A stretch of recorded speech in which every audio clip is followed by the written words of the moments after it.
Alright, let's get started. I'm going to start off big with L. One day while watching Deathnote, I thought to myself, L reminds me a lot of Ulquiorra from Bleach. They both look very similar. Both are extremely intelligent. Both are very confident. Both walk with a slouch and hands in their pockets. Both are forced to work with bothersome partners when they would rather work alone. They both captured and imprisoned a lead female protagonist, leading to a major story arc, Misa and Orihime. Both are easily frustrated with nonsense, and both shared a tragic death. In the end, both are terrific characters. I put the idea aside, and then another time soon after I was thinking, Nier reminds me of a mini Urahara. They both look very similar, like the same character at different ages. They're both genius. They both have a childlike side. Well, actually, Nier is a child, and this disappears the moment they sense danger. They both prefer to fight with their wits, using tricky conversation to rile their opponent into making mistakes. Both prefer to employ sleight of hand and decoys to settle things without violence. Both played a major role in the demise of each series' main antagonist, and both are good at heart and have a hidden soft spot. I didn't realize all this right away, but it came together as I thought about it over the following weeks. What I spotted the next time was unmistakable, and this happened when Ryu first appeared in Light's room and scared him so badly he fell on the floor. When Light looked up to see what it was, I realized that it was actually Kenpachi looking back down at him. The apparent similarities become clear as day. The gravelly voice, the loud raspy laugh, they're both Shinigami. They're both always bored and looking for excitement, but I think both deep down have personal moral lines they won't cross.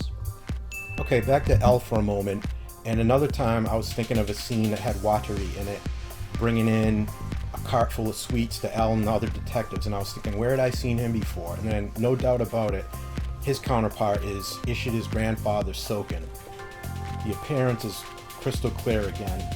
They're both elderly men, they're both wise, they're both kind, they're both mentor figures, they both had storied pasts, and they both met an unfortunate end. I know this is a lot to digest so far, but that was only number 4, and we got a long way to go. Number 5 is Light's father, Chief Yagami. At this point I kinda knew what I was looking for, and when looking, it comes quicker. Actively thinking of Bleach characters that fit the bill turned up Tessai, commander of the Kido Corps. Aside from the very strong resemblance, both are father figures, both men are in charge of a unit, the Kido Corps and the police unit. Both are lawful men, break the rules in times of emergency. One crashed a TV station with a gun, one used forbidden spells. Both are men of a serious nature that people respect, and both show a stubborn side, but are strong moral men at heart. For number 6, let's stick with the Yagami family, and we'll go with Siyou, Light's younger sister. The parallels between Siyou and Hinamori are undeniable. They're both sweet, innocent girls. They spoke gently and were likable and friendly, but later in the plot, both were brutally dragged into the story conflict as pawns. As a result, both had mind-shattering, traumatic experiences that left them forever changed. For number 7, let's switch over to the inspiration for Mellow, which I believe is Hirako Shinji. We have a clear resemblance again. Both are extremely intelligent, both are very aggressive when it comes to confrontation, and both lead a group of outlaws. Mellow of the Mafia, Shinji of the Vizards. For number 8, we have Mellow's underling Rod Ross, who is played by Koga of the Bounce. The likeness here is near identical, and the profile art is so similar it seems traced. Rod is muscle for the Mafia, while Koga is muscle for the Bounce. For number 9, let's go back to the Shinigami. What about Rem? Rem is tricky to spot, and I never would have spotted it if I wasn't actively looking for it. If I started out with Rem as a modified version of Kira, you probably wouldn't have watched this very long. But now that you know what to look for and where I'm going with all this, here we have 2 more Shinigami. The visual concept of a pale Shinigami with hair over one eye is clear in my opinion. Both have a serious personality, however both are gullible. Both personalities always seem to be cautious, on edge, or suspicious, and even so, both were twice used by their captains or owners as pawns. For number 10, let's take a look at the police force. I'm going to begin mixing in more of the minor characters for flow and for laying groundwork. Detective Ide, who appears mostly in the later episodes of Deathnote, is a strong match for Squad 12 Lieutenant Akon. Again, we have the similar appearance. Both are lieutenants with a strong sense of duty. Both are trustworthy and loyal. Both go against the grain of their boss, and both are humorless, no nonsense, and by the book. For number 11, I'll cover Matsuda, the likable police detective prone to mishaps. This character is very important in this because it ties together a belief I have about the author of Deathnote and his intentions. First, Matsuda has clear parallels with Hanataro of Bleach. They both have a similar appearance, they're both happy-go-lucky, they both speak bashfully and lack self-confidence, they often find themselves in trouble way over their head, they're both mistake-prone, and they are both comic relief for the story. For number 12, and sticking to the comic relief theme, I'm going to try and legit blow your mind with the next two sets of comparisons. You might recall Light testing the Deathnote early in the series on a thug riding a motorcycle that was harassing a woman. His nickname was Shibu Taku. Now open your mind for this and picture Khan. There is a character likeness of a short, loud dimwit with a round, pudgy face. Their voices sound extremely similar, with a loud, obnoxious delivery. They're both skirt chasers, they're both very impulsive, and they're both troublemakers. Now, while Khan went on throughout Bleach as a recurring character, this dude got hit by a bus. It's as if the author killed the character of Khan symbolically. Let me continue and explain. Okay, for 13, I did say the next two sets of characters would be comic relief study. Let's skip over to the famous bus jacking scene. Remember the crazed criminal who took everyone hostage? Compare this guy to Omida. Again, we have a similar appearance and personality, including ugly, unlikable, and annoying traits. They're both loud and obnoxious, they're both selfish, and they're both cowardly. Now, how did the bus jacker die? He got run over by a car jumping out of the bus. The same style death as Shibu Taku. Notice the similarities between all of the last four characters. Consciously or unconsciously, I theorize the Deathnote author detests the loud, obnoxious comic relief style of Khan and Omida and gave them a similar gruesome death, removing those characters from the show with contempt. This author clearly favors light comic relief like Hanataro and transferred that preference over to Matsuda, who went on to become a hero by saving Nier's life. Before we leave the bus jacking completely, I'm going to lump together two characters for number 14 who I could not place visually, but when you consider their storyline, I'm confident I have it pegged. I'm speaking of FBI agent Ray Penbar, who was on that bus and later killed by Light in the subway, and his fiancée, Misora Naomi, who was a former FBI detective investigating the killing of Penbar. They were to be married. She eventually was killed by Light as well, a victim of the Deathnote. Now think about Bleach for a moment. Nobody is married, nobody, except for one couple, Shiba Kaien and his wife Miyako, where coincidentally, Miyako died to foul play, and while investigating her death, Kaien met a tragic end as well. Although in this case the characters' appearance and personalities are different, their story was based off the Kaien storyline. In my opinion, this was a good example of borrowing but shaping into your own story. I'm going to do 15 and 16 as a pair. One is a dead ringer visually and the other is not, but when viewed together the hidden character emerges. There is no question that underworld businessman Iber is a dead ringer for Rojiro. They have a very similar appearance, they're both slick and smart, they both dress sharp, they both have a reserved personality and speak calmly. But what about Wedi, the female associate that was hired as a professional burglar? If you consider Rojiro and characters he interacts with in Bleach, you might remember a few scenes with fellow visored member Yadomaru Lisa, and Wedi is Lisa in disguise. They both have the similar body art, they're both extremely dry with a sense of humor, they're both short on patience, and the clincher for me is they both are known for spying, one as a pro and one for eavesdropping on captain's meetings. Finally, all four of these characters are considered outlaws with a working relationship. I'm going to cover 17 and 18 as a pair as well. Both appear separately in Deathnote, but together in Bleach. First up is SPK Detective Cavani, and his counterpart is Kenryu of Kenryu and Enryu fame. They have a similar appearance, they're both loyal soldiers, and they both make decisions to put themselves in danger for others. Also making a cameo is Kenryu's comrade Enryu, who appears on the Yotsuba board as Mr. Oi. Both are minor characters and men of few words. For number 19, also on the Yotsuba board, we have Hitori, who made the mistake of questioning authority. Ichino's Yumake made the same mistake in Bleach, and both felt the wrath of their boss with tragic results. Okay, if you're still with me here, for number 20, this one ticked me off a little bit as a fan, because one character I liked was changed to an unlikable character. Finishing off the Yotsuba board, the character is Higuchi, the loathsome leader of the group and temporary Kira. I suspect the basis here is Espada Grimjo. Both are absolutely insane with a vicious temper. Both will kill or murder without a second thought, and then sometimes both go bipolar and speak calmly and matter of fact. Both think of nothing but power, and neither can handle the power they possess. It drives them crazy.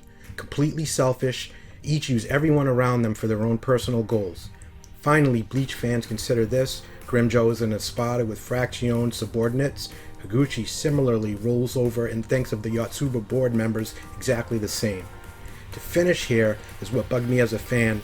Besides a way cooler outfit and skill set, I like that Grimjo is absolutely fearless to the bitter end, whereas Higuchi had no flair and died a whimpering coward. For number 21, let's take a look at SPK member Hallie Lidner, female bodyguard and secret member of the SPK.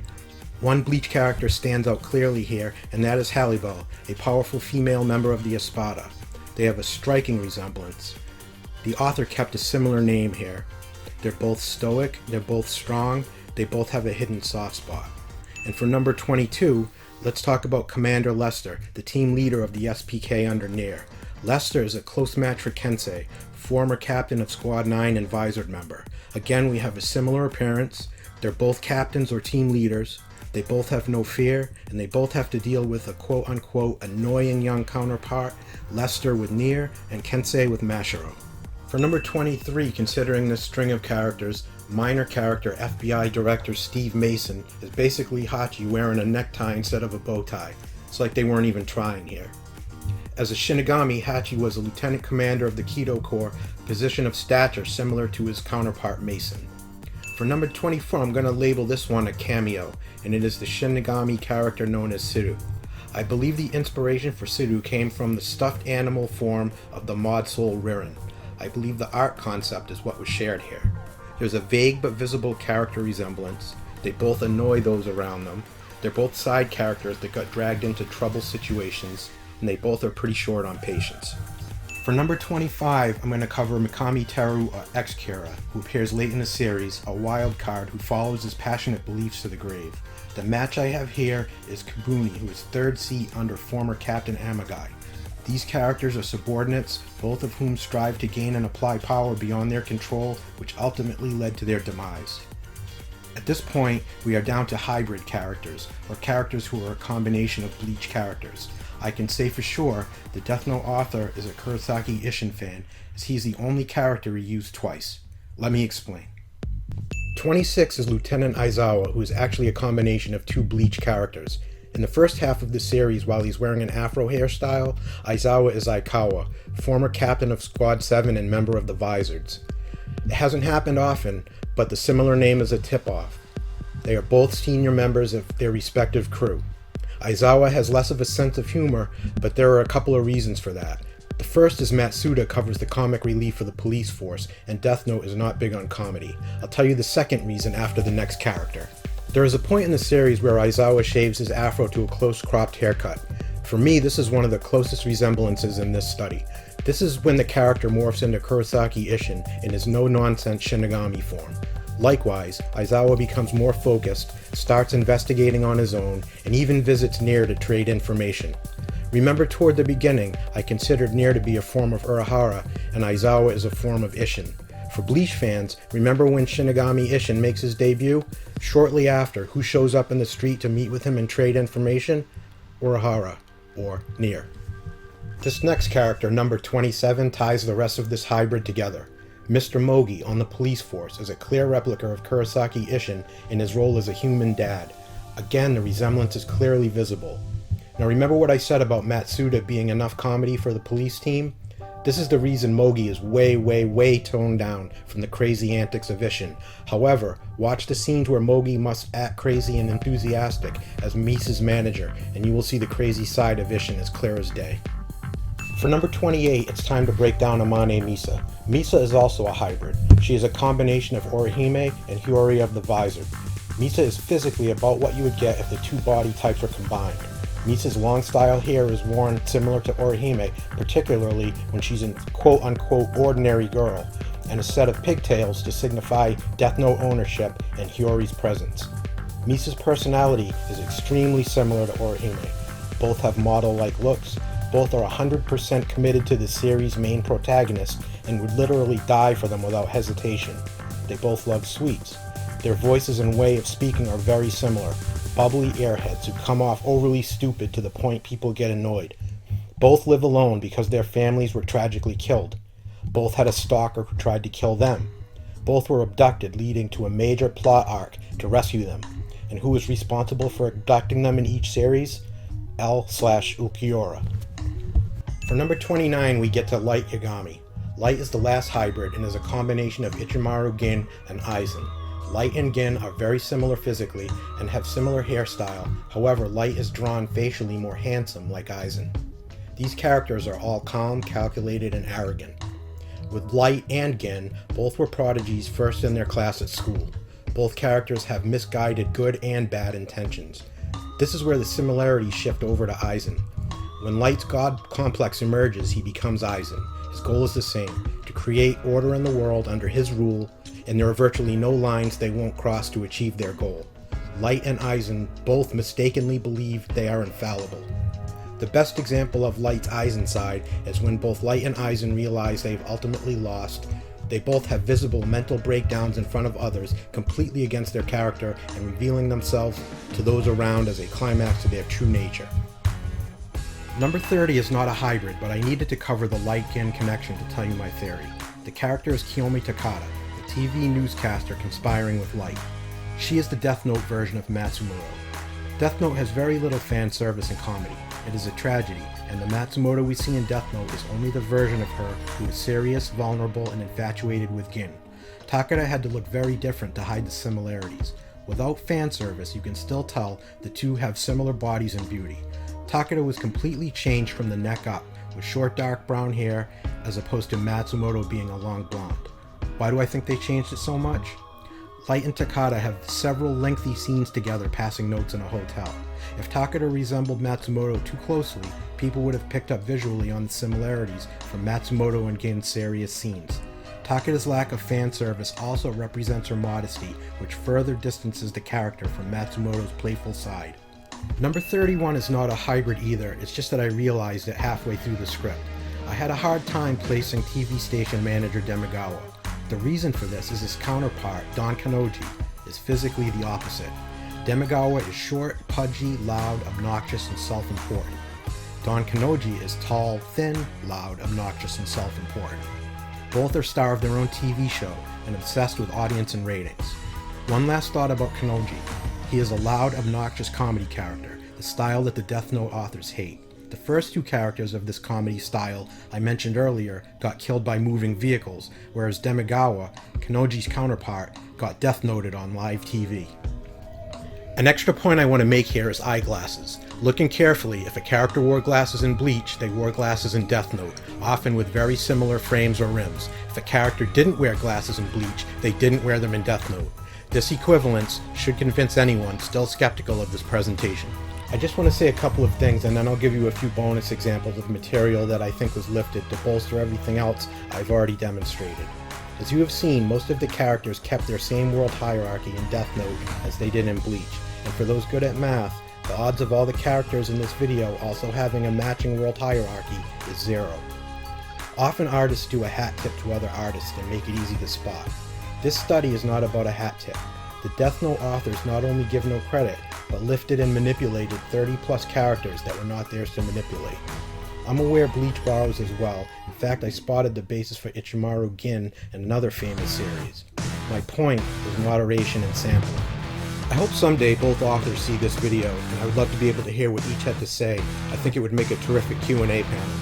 If everyone thought this was quality content, I have lots of other theories about various anime and manga and was considering doing more, including more character studies. Plenty of other ringers and storyline mysteries such as Who is the Spy and MHA. To complete the video, I'll leave you with a couple of possible cameos I spotted to add to the content.